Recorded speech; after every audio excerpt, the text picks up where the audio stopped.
Hello. Welcome back. My name is Sean. I'm a bass guitar coach. Today, by popular demand, you guys responded to the poll that I set out asking you guys what Jinjer song I should react to next, and Vortex seemed to be the overwhelming winner, followed by Perennial live at Wacken, so maybe I'll do that next. Yeah, I'm really excited for this. It's my second Jinjer reaction. Interestingly, shout out to my wife, she just made me a nice little drink which has honey, lemon, water of course, and ginger.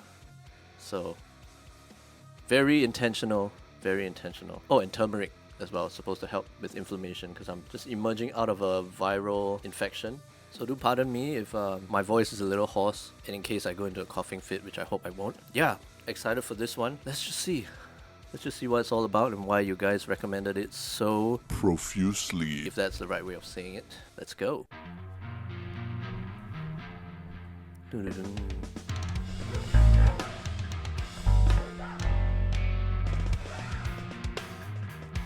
This is so nice. I love it. The drummer flat, right?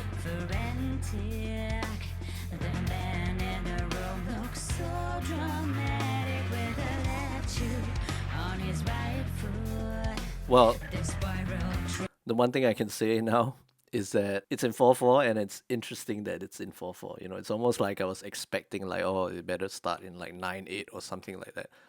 But, you know, using complex time signatures or odd time signatures, it doesn't mean that you're a better band or whatever. You can produce just as beautiful works of art in any conventional time signature. So just wanted to clarify that. But just there was a part of me that expected something unconventional at the start. Still, even tonally and the vibe, it is pretty unconventional. It's soft. It's got clean guitars with a bit of reverb, a bit of delay on them. If I'm not wrong, was the drummer's name Vlad? The word is just finesse. He's just got so much finesse in the way he came in with those really cool like ghost notes, and his fills are just, they're not like overt. They're not like look at me. You know, they're just perfectly seamless and supportive of the song and what the song needs.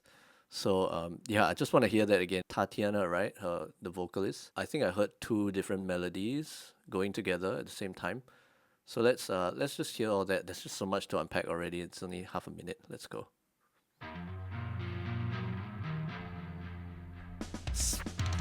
Not overly driven, just slightly driven guitars. Very nice. Those and the tone of that snare though. So crisp.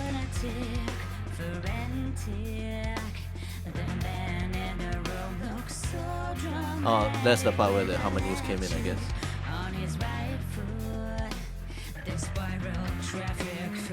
Whew. Nice.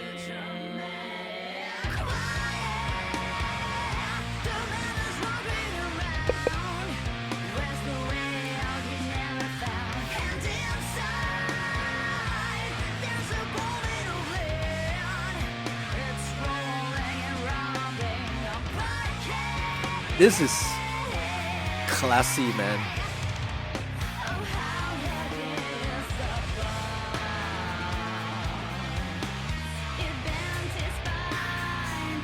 Those lines, gosh.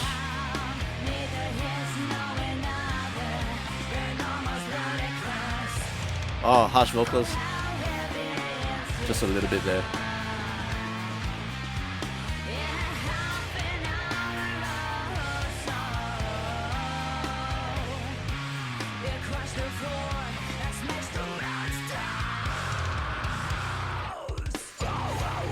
Whoa.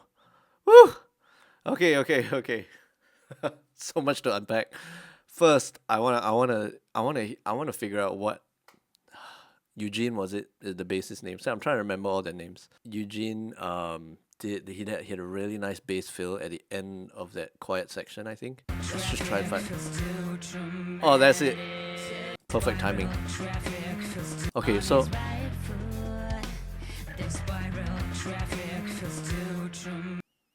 wow, we haven't even figured out the key yet. Let's figure out what the chords are for this section.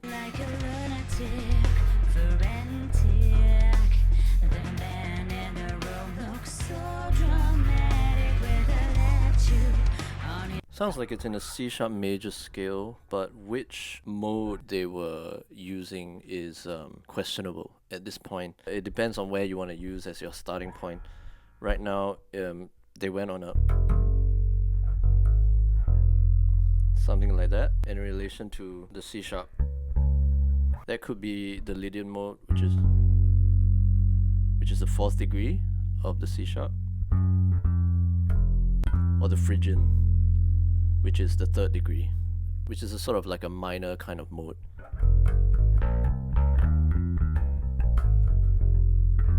It does have a little bit of a Middle Eastern kind of vibe to it. I kind of hope that they'll, linger a bit more on the Phrygian. But yeah, what we do know is that it revolves around the notes within the C-sharp major scale. Yeah, it's in 4/4 so far. Very, very cool.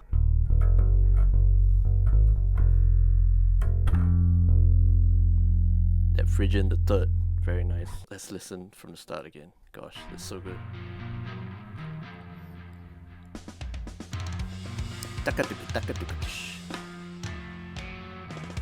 Nice accent.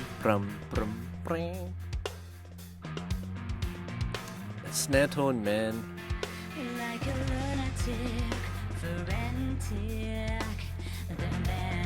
I would say they're in the Lydian, more likely. Just going on the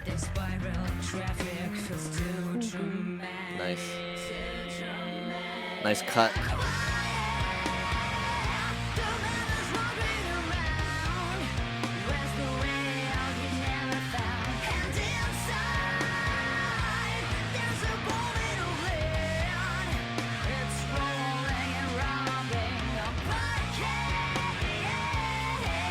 She has such a nice singing voice, huh?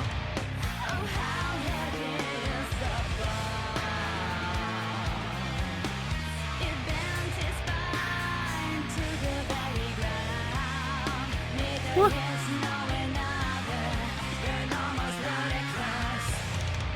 What the?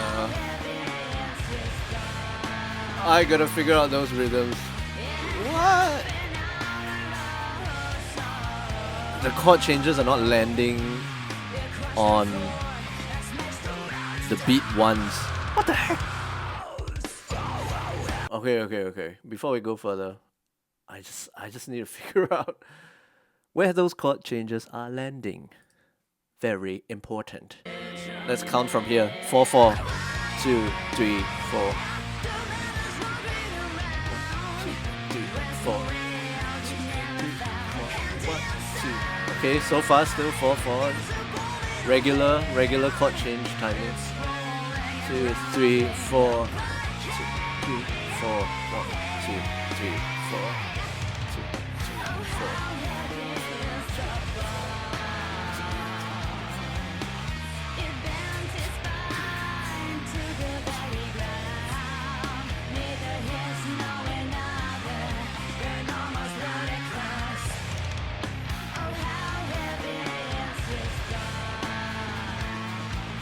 Two, 3, 4.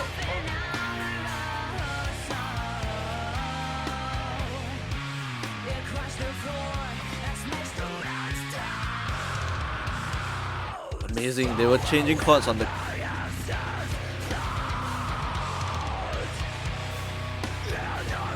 Okay, that chord had a flat fifth in it.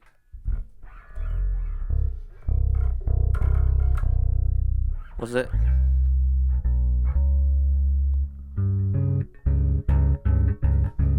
Something like that? Or was it a... I think that was more like it. It sounded like a C. What?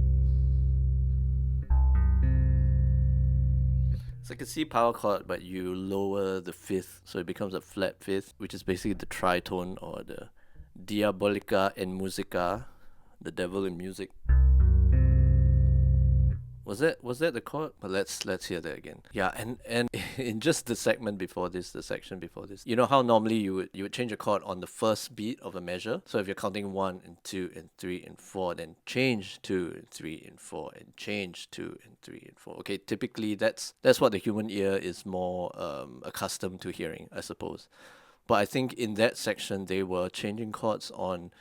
They were doing something like 1 and 2 and 3 and change and 1 and 2 and change and 3 or 4 or whatever, you know. They weren't changing the chords on the 1 as what's conventional. So I thought that was really interesting and really cool. I had to point that out. Let's just hear this part again where they just go into that heavy part with that tritone chord, which I don't know what it's called.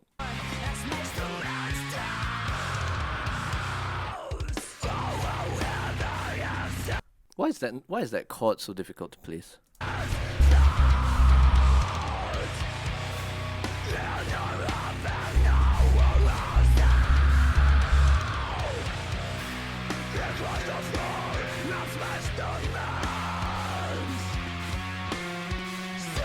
Whoa.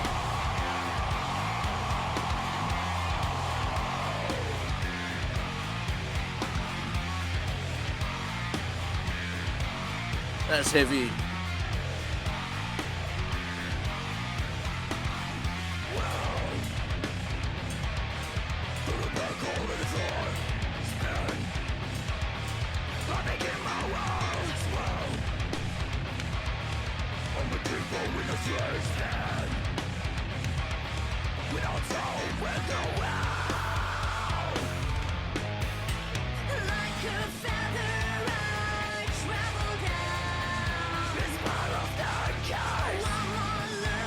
They've changed to a 3/4. 1, 2, 3, 1, 2, and 3, and 1, 2, and 3, and 1, 2, and 3. And nice. The China is going on the 1.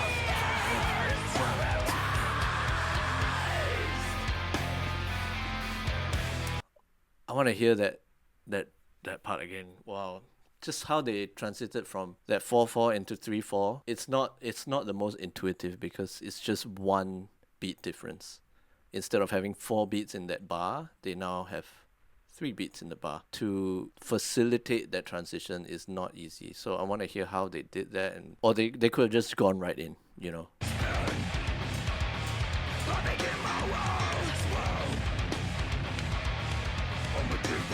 So let's do 4, 4, 3, 4, 1, 2, 3, 4, 1, 2. Ah, okay. So they use that little section there. Or whatever it was. Yeah, pardon my inadequate vocalizations. Let's hear that transition again. Just the transition.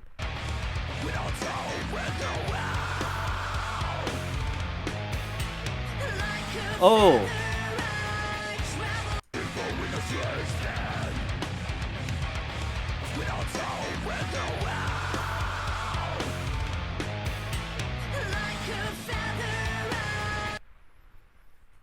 So that's what they did. They did a 7/4 section, or you could split it into 4 and 3. So essentially, this 7/4 section is a 4/4 and a 3/4 put together. So this 4/4 bit, 4/4, 4/4, and then the transition section comes in with a 4/4, and then a 3/4, which is still part of that transition section, but it helps to transit us from that 4/4 into now 3/4. I mean, elegant, simple solution. How do we transit from 4/4 to 3/4? Let's give them a bar in between that consists of both. And then it's smooth. Perfect. I love that. Brilliant composition. 3, 4, 1, 2, 3, 4, 1, 2, 3, 4, 1, 2, 3, 1, 2, 3, 1, 2, 3, 1, 2, 3, 1, 2. Brilliant transition.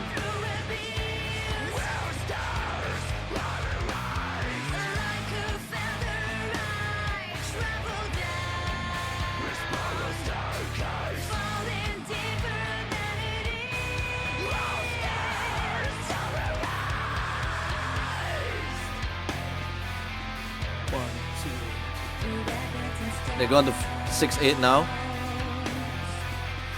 Okay, this is very cool, very interesting. So you just went from a 3/4 to a 6/8, and you might think they're not very different, right? You just double the numbers, right? 3 times 2 is 6, 4 times 2 is 8. So 3/4 is the same as a 6/8.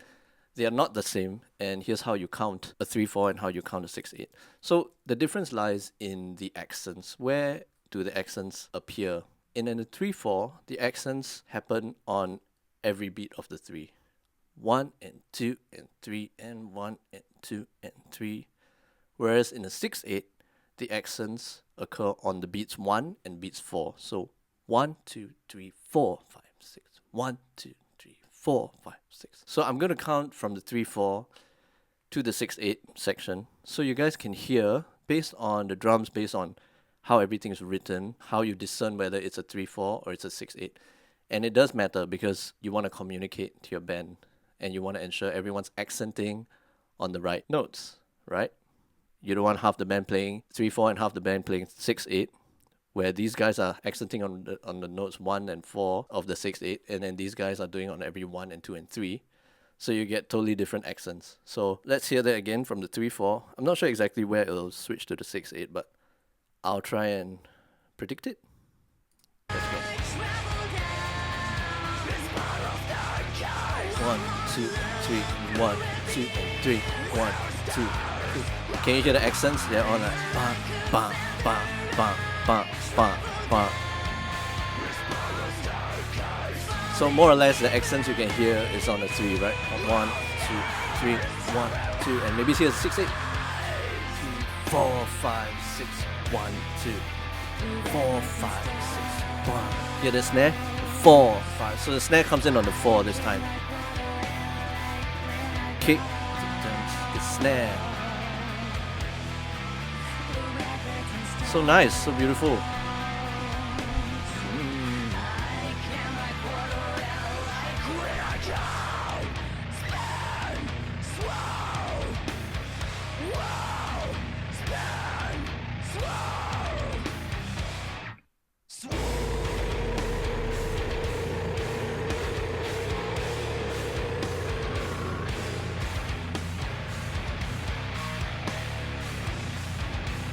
What kind of rhythm is that?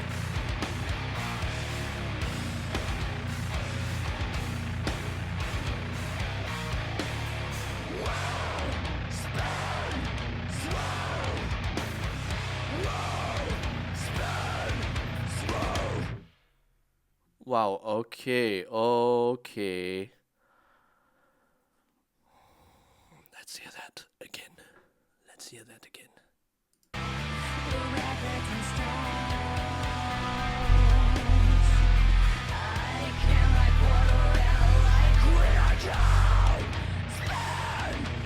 Trying to get the timing of this.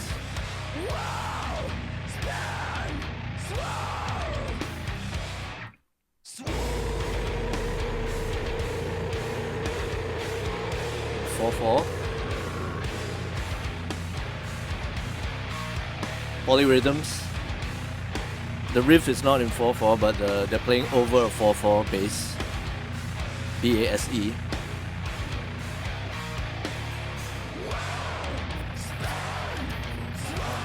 Four, 5, 1, 2, 3, 4, 5, 1, 2, 3, 4, 5, 1, 2, 3. Just doing like the 5/8 thing at the end, was it? 1, 2, 3, 4, 5, 1, 2, 3, 4, 5. Brilliant. What the heck? This band pays so much attention to its composition. I mean, not that other bands don't, but they do.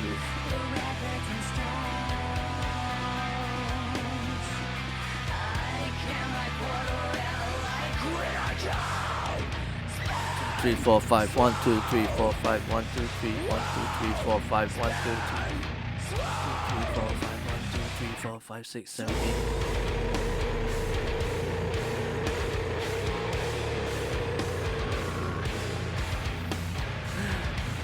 I love it. This polyrhythm thing, I mean, it's very Meshuggah-esque. 2, 3, 4, 5, 1, 2, 3, 4, 5, 1, 2, 3, 4, 5, 6, 7, 8, 1, 2, 3, 4, 5, 1, 2, 3, 4, 5, 1, 2, 3. Okay. So that's what they were doing. 2 bars of 5 above 8 for that. That thing, that part. 5, 5, 8. Very cool. Very, very cool. Jinjer, these guys are masters of rhythm manipulation, and it's crazy how they can. I mean, obviously with modern production techniques, you could do things, but most of the arrangement doesn't involve like a whole lot of guitars. You know what I mean? Like some bands, like for example Periphery, they have like 3 electric guitarists. Jinjer has 1. Sorry, I forgot his name. But it's a 3-piece band. I mean, excluding the vocalist, a 3-piece, like just the band, and they're able to sound so full and heavy, and that really, really impresses me. Wow. I need more Jinjer, guys. So, which one next? Perennial at Wacken. So many gems to uncover in each of these Jinjer songs. Deserves another drink, another Jinjer drink. Thank you guys for joining me. Thank you for this amazing recommendation. Gosh, you guys trolling me with all these songs with multiple odd time signatures. I love it. And we didn't even get too much into like the harmony of it, right? Like what were the chords they were using and everything. And of course, you know, we don't want this video to become 2-hour video. Needless to say, this and again, we didn't even go into production a whole lot, but just even in the arrangement, the composition, it's just so much to unpack already. And I really enjoyed this. So see you guys in the next video. Let me know what you want me to react to next in the comments, please. Thank you. And if you like what you see, if you like my content, please drop me a like, subscribe. That really helps the channel. If not, no worries. Thank you for dropping by. See you guys.